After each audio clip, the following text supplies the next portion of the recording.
Hey guys, RoxyBox90 here with the last info videos I'm putting up currently for the San Diego Comic-Con, Theros, and tons of other stuff, information, news, release, whatever. So I got to most of the Theros stuff last time. Just going to throw in dual decks, heroes versus monsters. So far they've announced Sun Titan will be in it, under heroes, obviously. I mean, it's a monster card, but I'm not going to take that literally and just make it a hero. Sun Titan, and they redesigned it to be a giant hero Titan. Not such a fan. I don't quite feel the awesomeness. It just feels like a big soldier, and from the angle, he could just be a soldier. It doesn't quite feel as epic as the other Sun Titans they've released. Not quite as titanic. So I'm not such a huge fan of the art, but they did get the Greek look down, so yay. And yeah, it's just Sun Titan being crazy. So, woo! And then we have some Commander info. We're going to have November 1st, 2013. We're going to have 5 new decks, 15 new cards in each, 51 new cards. So, does that make sense? 15 new cards in each deck, 51 new cards. The math does not go there. I just don't see the math there. I see that means there's 75 new cards total. I don't know what they're saying by 51, but okay. 3 color shard decks for this product, so I suppose that means it's going to be, Grixis, Jund, etc. Which is kind of nice because we don't have tons of legendary creatures in those colors, so it's nice to see more of those. I would have liked, even if it's awkward, I would have liked them to do a 4-color. It doesn't have to be for the Commander product, but I hope at some point they do a 4-color legendary, just so that we can fill that damn 4-color slot and maybe have something slightly less annoying to cast 5-color wise, but a little more powerful than 3 colors. Leaving the 4-color out, nice to have that.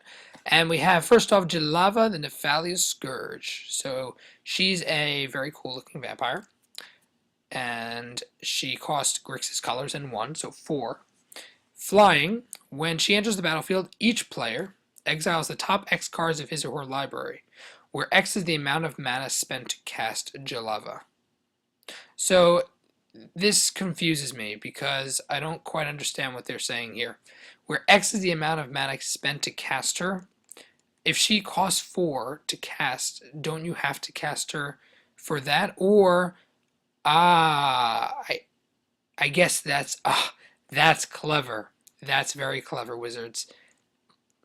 For those who caught it faster than me, great. For those who didn't catch it yet, even, they're saying is because in EDH Commander, your commander can be killed and put back in the command zone, and every time you play it that it has died, it costs 2 additional colorless. So if it dies once, then this will now cost 3 colorless and 3.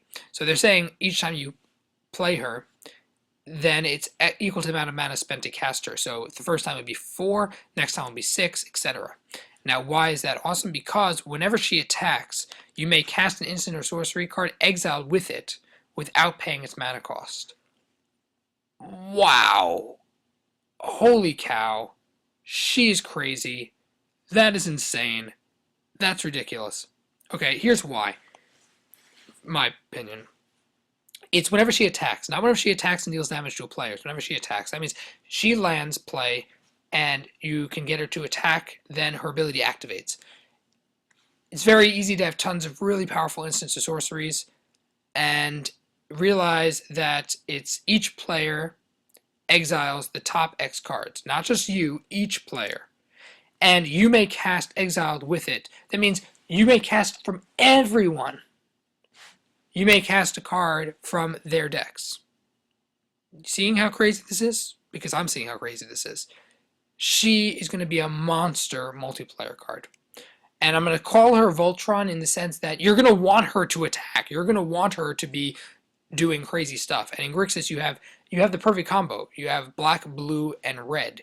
So you're going to have tons of ways to hopefully give her haste. You have tons of ways to do tons of big, powerful spells. Cruel Ultimatum, anyone?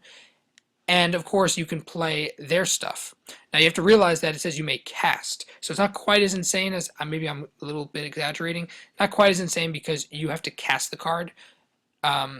but realize that you're casting it without paying its mana cost. So even if it costs green and your deck doesn't have green, so what?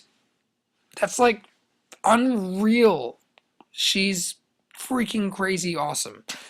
So that's my initial impression. I'm going to probably have to lay hands on one of them and probably put her in instead of Thraximunder and try her out. But wow, guys, try build her. She looks great. Wow. Okay, and yeah, that's it.